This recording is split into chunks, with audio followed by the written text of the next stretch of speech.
सिलसिला है नज़्म और मेरी नज़्म, जिसमें हम तख्लीकारों के साथ गुफ्तगू करते हैं उनकी किताब के हवाले से और उस सिन्फ़ के हवाले से और उस सिन्फ़ में उनकी अपनी कंट्रीब्यूशन के हवाले से। तो आज की जो किताब है वो है दोस्तों के दरमियाँ, और इसके शायर हैं जनाब अरशद मिराज साहब। तो अरशद मिराज साहब, खुशामदीद आपको इदारे स्टूडियो में। ये उन लिखने वालों के साथ मुकालमा हम ख़ास तौर पे करने की कोशिश करते हैं कि जो ख़ुद लिखते भी हैं, ज़ाहिर है वो तख्लीकार हैं, लेकिन नज़्म के बारे में या जो भी वो तख्लीक करते हैं उसके बारे में उनकी एक नाक़िदाना राय भी है। और हम दिखा दें अपने दोस्तों को, ये किताब है दोस्तों के दरमियाँ, और इसमें बहुत मुनफरिद अंदाज से मुख्तलिफ़ दोस्तों के नाम ले लेकर उन्होंने नज़्में तख्लीक की हैं। इसके बारे में भी हम उनसे बात करते हैं। तो पहले तो ये फरमाइए कि आपके ख़्याल में जो उर्दू नज़्म है उसका सफ़र जो चलते चलते हम तक पहुँचा है, ज़ाहिर है उसकी रिवायत बयान करने की ज़रूरत नहीं है, सिर्फ ये फरमा दीजिए कि आपके ख़्याल में जो मौजूदा नज़्म है, मुआसिर नज़्म है हमारी, उसके ख़द्दो ख़ाल जो हैं वो क्या हैं, थोड़े सा इसके बारे में बता दीजिए 1-2 मिनट में जी। और फिर ये फरमाइए, यानी ये इस तनाजुर में पूछ रहा हूँ मैं आपसे कि फिर आप ये बताएंगे कि मसलन ये वाला हिस्सा जो है मेरी नज़्म जो है, मैंने कोशिश की है कि वो इस हिस्से को कंट्रीब्यूट करे, या ये जो लहन था नज़्म का, या ये लहजा जो था, या ये जो फ्रेम है नज़्म का, वो क्योंकि बहुत सारे असालीब नज़्म के इस वक्त मौजूद हैं जी। आपकी नज़्म किस उसलूब के करीब है उनमें से, और आपने उस उसलूब का इंतखाब क्यों किया है, या इस तरह की जो बात है वो इसकी तवक्को है आपसे। अच्छा, इस तनाजुर में अगर देखा जाए तो नज़्म जो है ना वो आज़ाद नज़्म, मैं आज़ाद नज़्म और नसीह नज़्म दोनों लिखता हूँ, लेकिन मैं फ़िलहाल ये किताब जो है आज़ाद नज़्म की है, तो इसलिए सिर्फ आज़ाद नज़्म पर बात करूँगा। तो आज़ाद नज़्म जो है उसके मुझे जो 2 उसलूब लगे हैं लिखने के, एक वो उसलूब है जो गज़लिया आहंग के करीब तरीन है, मैं उसे गज़लिया नज़्म कहता हूँ, ठीक है।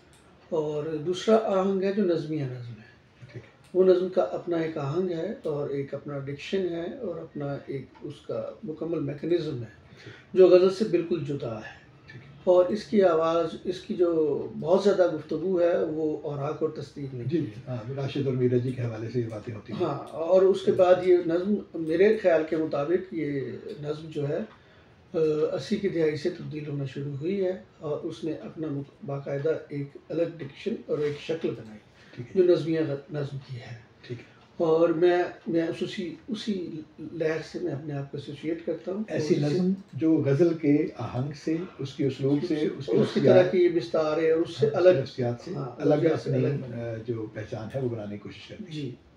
वो नज़्म जो है वो मुअस्सर नज़्म के करीब तरीन है, और मैं उसी को नज़्म समझता हूँ। और ठीक है, वो गज़लिया नज़्म भी है, वो चल रही है, उसके कारी भी शायद कुछ ज़्यादा, क्योंकि हमारी गज़ल की तरबियत ज़्यादा है, तवील है, और मुशायरों की वजह से वो नज़्म अब भी चल जाती है। लेकिन मैं अपने आप को इस नज़्म से एसोसिएट करता हूँ, और मुझे ज़्यादा अपने दिल के करीब लगती है ये सोच, मेरी ज़्यादा मुझे वसअत नज़र आती है उस पर बात करने की।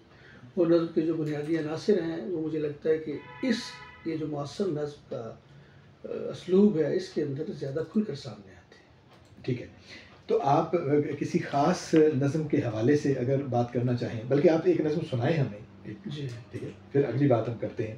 तो कोई मुंतखब नज़्म जो है अपनी किताब में से। जी, मैं ये एक नज़्म है, तरतीब में तो बहुत पीछे चलेगी, लेकिन मुझे ये नज़्म बहुत अच्छी लगती है। इसका उन्वान है रेलवे स्टेशन फुलरमान। जनाब माचिस मिलेगी मियाँ, एक सिगरेट भी होगा, बहुत शुक्रिया। मैं यहाँ आया था आग की टोह में, आग की टोह में, मैं यहाँ आया था आग की टोह में, पर यहाँ तो सभी राख है, शहर में है धुआं। क्या कहा, एक बारिश बंदर के हाथों में माचिस थी और शहर उसने जलाया था क्या? क्या कहा, एक बारिश बंदर के हाथों में माचिस थी और शहर उसने जलाया था क्या? अल्लामा अल्लामा जन्नती होगा वो। ये स्टेशन कभी खूबसूरत रहा होगा ना, बेंच चलने से कुछ बच गया है, चले बैठते हैं। गाड़ियां तो अब यहाँ नहीं आएंगी, गाड़ियां तो यहाँ अब नहीं आएंगी। इतने वीराने में आप क्या कर रहे हैं यहाँ? मुंतजिर कौन आएगा यहाँ? खास होगा कोई आपका जिसको लेने की खातिर यहाँ आए हैं। मौत तो अब नहीं आएगी। अच्छा छोड़ो, मुझे आग की ख्वाहिशें खींचती फिर रही हैं। बहुत देर से आग का क्या करूँगा, बदन में भरूंगा। वाह वाह वाह वाह। आग का क्या करूँगा, बदन में भरूंगा। मेरी जिंदगी में हरारत नहीं है। कभी आपने कोई स्टीम इंजन भी देखा है क्या? हाँ, ये मालूम है आग से हमको कितना डराया गया, पर मुझे आग दरकार है। आग, पानी, हवा, जिस पे तकिया किया। फिर मुझे पानियों और हवाओं को भी ढूंढने के लिए दूर देशों को जाना पड़ेगा। क्या बात है, बहुत अच्छा बहुत अच्छा। यानी कि वो बुनियादी अनासिर जिनसे आप हैं वो सब इधर उधर कहीं गुम हो गए हैं और आप एक एक करके उनको तलाश कर रहे हैं। बहुत अच्छा। तो आप ये तो ज़ाहिर ऐसा लगता है कि तजर्बे की बात है। रेलवे स्टेशन फुलरवान आपने भी देखा हुआ, मैंने भी देखा हुआ है। तो वो क्या वाकया इसके पीछे कुछ है ऐसा या ये तसव्वुराती है? नहीं, ये इसको मेरा कोई इसी तजर्बा नहीं है, मैंने नहीं देखा ऐसा। मैं छोटा था तो मेरे जो नाना हैं वो हिजरत करके मेरठ से फुलरमान स्टेशन, रेलवे फुलरमान जो 1906 में तामीर जी जी, ये अंग्रेज़ों ने बनवाया था और ख़ास इंडस्ट्रियल सिटी था, यहाँ फैक्ट्रियाँ थी और ये जदीद तर्ज पे बना हुआ है। 4-5 शहर ये जो है बनी बहाउद्दीन, भलवाल, सकुदा, फुलरमान। तो मेरे नाना इससे कबल हिजरत करके आ गए थे, हिजरत से कबल, पार्टीशन से कबल। तो उनको यहाँ पे ठेका मिला तो उन्होंने मैं बचपन में उनके करीब रहता था हर वक्त। तो वो मुझे रात को उनको दबाना होता था तब वो सोते थे, तो वो मुझे रात को कहानियाँ सुनाते थे। कहानी मतलब जो बीती है वो सुनाते थे कि ये शहर कैसे आबाद हुआ यहाँ पर। फिर पार्टीशन का उन्होंने मुझे जो सुनाया, तो उन्होंने बताया कि ये शहर को जलाया गया था और यहाँ पर स्टेशन पर कुछ हुआ था, वो भी जलाया गया। रेलवे स्टेशन पर यहाँ शहर में हिंदू सिख थे सारे, वो जिस तरह हिजरत करके गए और फिर हम जो चंद मुसलमान यहाँ पर रह गए, बाकी उनको वो किस तरह से अपनी चाबियाँ और असासे सौंप कर गए और हम किस तरह से रातों को और दिन में खाना लेकर स्टेशन पर पहुँचते थे और जो ट्रेनें भरी हुई महाजरों से आ रही होती थी उनको सर्व करते थे। इस तरह से यहाँ लोगों को ला के ज़बरदस्ती बसाया। ये कहानी वो मुझे और बहुत सारी कहानियाँ सुनाते थे। ये कहानी ही मेरे लाशूर में रह गई। और जब ये नज़्म होगी तब मुझे ख्याल आया कि ये तो यार फ़लाँ जगह से एसोसिएट है, ये तो मैंने वाक़या सुना है। मेरा इसी तजर्बा तो नहीं है, लेकिन मैं वहाँ तक पहुँचा ज़रूर। बहुत अच्छा। इस किताब में आपने अपनी नज़में मुख्तलिफ़ दोस्तों के नाम की हैं जी, और खूबी उनकी ये है कि आपने जो जिस नज़्म का जो मिजाज है उस दोस्त के साथ मुकालमे पर उसे एसोसिएट कर दिया है। जी बिल्कुल, ऐसे कोशिश की। तो ये ध्यान आपको कैसे आया? यानी आप देखें, यानी आप अपने दोस्तों के ज़रिए या उनकी शख्सियतों के ज़रिए या उनके जो कवायफ हैं उनके ज़रिए जो मुआशरे के मसाइल हैं उन तक पहुँचे हैं या मुआशरे के मसाइल को से अपने दोस्तों की तरफ गए हैं? हाँ, ये दूसरी बात ज़्यादा जो है ना, यानी मसला जो है मसला मौजूद पहले था, मसले मौजूद थे वो कि मेरे ज़हन में भी थे और मेरी फिर आपने दोस्तों को मसलों की शक्ल में देखा। नहीं हुआ। ये इस नस्म का आगाज़ किस तरह हुआ ये मैं बताऊँ, दिलचस्प है। ऐसे ही सलाहुद्दीन मेरे जहन में आया, तो सलाहुद्दीन से मेरा मुकालमा बहुत 35 साल पुराना है, जो अब तो ख़त्म हो गया, लेकिन दरमियान कहीं 15 साल पहले तक से ख़त्म हो गया। उससे पहले मुसलसल रहता था। तो मैंने नज़्म जो है वो सोचा नहीं था, नज़्म आई। वो सलाहुद्दीन मेरे या सलाहुद्दीन दरवेश, ये दरवेश की अचानक ही नहीं मिलती, यहाँ से ये बात शुरू हुई है, वो नज़्म हो गई। तो दूसरी, अब वो जो मिजाज है उसका, सलाहुद्दीन का, उसको आप मद्देनज़र रखें और उस नज़्म को देखें। एक नज़्म और भी उसके लिए थी, दोनों नज़में मिला के अगर सलाहुद्दीन के मिजाज और उसकी गुफ्तगू और उसका जो नज़रियाती फ्रेमवर्क है उसके साथ मुकालमा है, वो दोनों तरह से है, तो वो उस पर पूरा उतरता है। दूसरी नज़्म जो हुई वो आसिम भट्ट के लिए।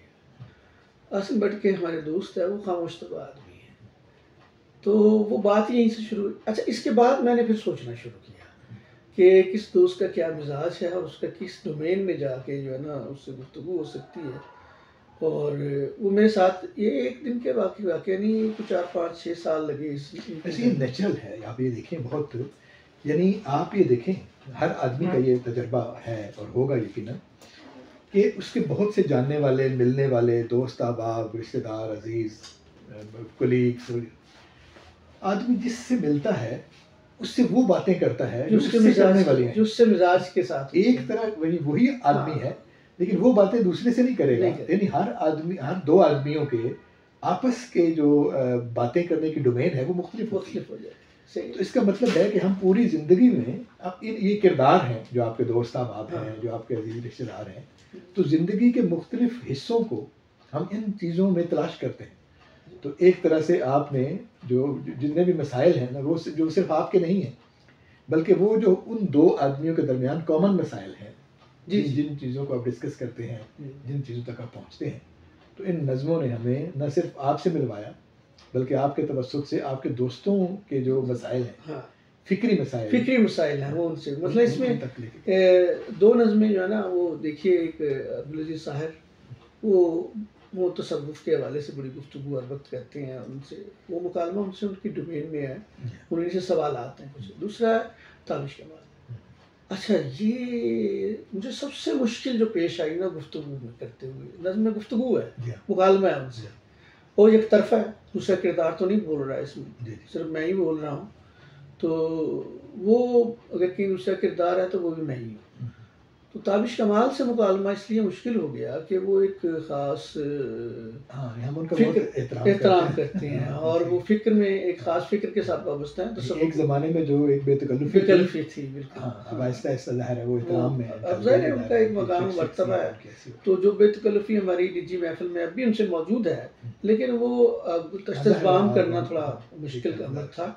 तो वो मुझे यकीन मानिए कि मैंने उन पे 4 नज़में लिखी और वो मैंने खुद ही रद्द कर दी, बाकी जो लिखता रहा। आखिर में ये नज़्म जो हुई, ये फिर मुझे खुद भी बहुत अच्छी लगी और इस नज़्म में जो उनसे गुफ्तगू रही वो सबके मसाइल हैं, बुनियादी। दोस्तों के दरमियान वजह दोस्ती है तू जी, तो वजह दोस्ती क्या है? ये फ़िक्री जो आपका इंसिलाक है दोस्तों के साथ, आपकी जो दो लोगों के साथ दोस्ती है, बाकी चीज़ों की निस्बत की ज़्यादा काउंट करता है आपके ख्याल में, या समाजी रवैये जो हैं उनकी ज़्यादा अहमियत है आपकी? नहीं, देखिए, इस्बाती वाबस्तगियाँ भी हैं और फ़िक्री भी है, दोनों तरह की, ये दोनों वजूहात होती हैं हमारी इसी सिलसिलात की। तो इसमें ऐसी नज़में भी हैं जो रिनाउंड आदमी नहीं है, सलीम राना है, शफीक राव है, मेरे बचपन के दोस्त हैं। इसी तरह और भी कुछ मेरी सहेलियाँ रही हैं जो वो भी मौजूद हैं इसमें, ज़ाहिदा है और एक दो और हैं, और कुछ ऐसी दोस्त भी हैं जो सिर्फ मेरी दोस्त हैं, जो खालिस्तान जैसे कि हमारा दोस्त होता है वैसे दोस्त हैं। आलिया मिर्ज़ा है, फ़ाखरा है, उनसे बातें करते हैं। हाँ, उनसे मैं गुफ्तगू जिस अंदाज में करता हूँ वो गुफ्तगू है उनसे। और आलिया क्योंकि एक शायरा के साथ मुसव्विरा, बड़ी इस किताब का टाइटल भी उन्होंने बनाया, वो मुसव्विरा, तो उनसे मुसव्वरी के बारे में गुफ्तगू है। तो ये उनकी डोमेन में जाकर उनको समझने की कोशिश है। तो दोनों तरह का। अच्छा, मेरा जो है ना सिंगल लेड ताल्लुक ऐसे नहीं होता कि फ़िक्री गुफ्तगू है तो उसके साथ मेरा जज्बाती रिश्ता डेवलप ना हो। मैं ऐसे ही होता है। हाँ, मेरा हो आप दोस्ती तो उससे नहीं हो सकती, हाँ, जिसके साथ आपका जज्बाती रिश्ता ना बने, ज़ाहिर है वो तो, क्योंकि आपको कारोबारी या तजारती मामला तो नहीं है कि आप ना, ये कोई इस तरह का इंटरव्यू है कि आप लेंगे और उसके बाद ख़त्म कर देंगे बात को, ज़ाहिर ये तो ज़ाती ताल्लुकात है और उसका नाम भी है। अच्छा, ये फरमाइए कि आपने यानी नज़्म में कैरेक्टर्स जो हैं वो पहले भी थे, लेकिन जो दोस्त जो हैं उनको कैरेक्टर के तौर पर लाना, ये कैसा यानी मुश्किल तजर्बा है उनकी निस्बत, यानी किसी फर्जी कैरेक्टर को लेना या कोई और, यानी आप किसी तारीखी जो करैक्टर है उससे मुकालमा शुरू कर दें, हम्म, ठीक है, उससे कोई बात करना शुरू कर दें। खिज़र राह में हाँ, खिज़र से मुकालमा खिज़र से शुरू कर मुकालमा दिया शुरू इकबाल कर ने, दिया, हाँ। और बहुत से हैं, जान मोहम्मद खान, सफ़र सफ़र आसान आसान नहीं है। बहुत सारे करैक्टर ऐसे हैं जो नज़्म में आते हैं।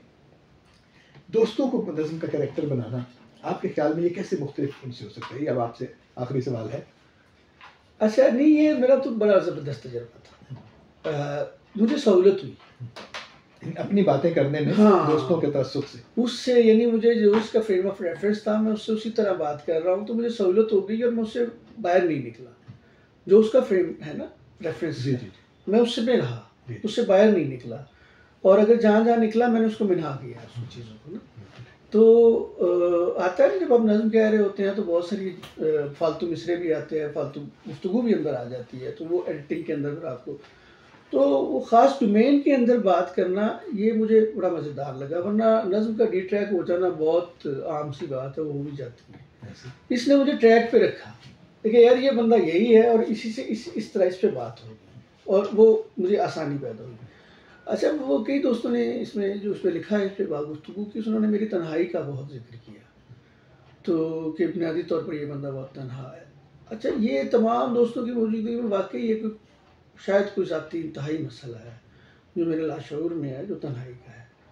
और मैं मजलिसी आदमी हूँ बुनियादी तौर पे ना, मैं दोस्तों में खुश रहता हूँ, कट के मैं रह भी नहीं सकता, और रोज़ाना की बुनियादों पर मिलना मुझे अच्छा लगता है, और एक जगह नहीं तो किसी और जगह मैं अपने आप को दोस्तों के साथ एसोसिएट रहता हूँ, महफिलों में एसोसिएट रहता हूँ।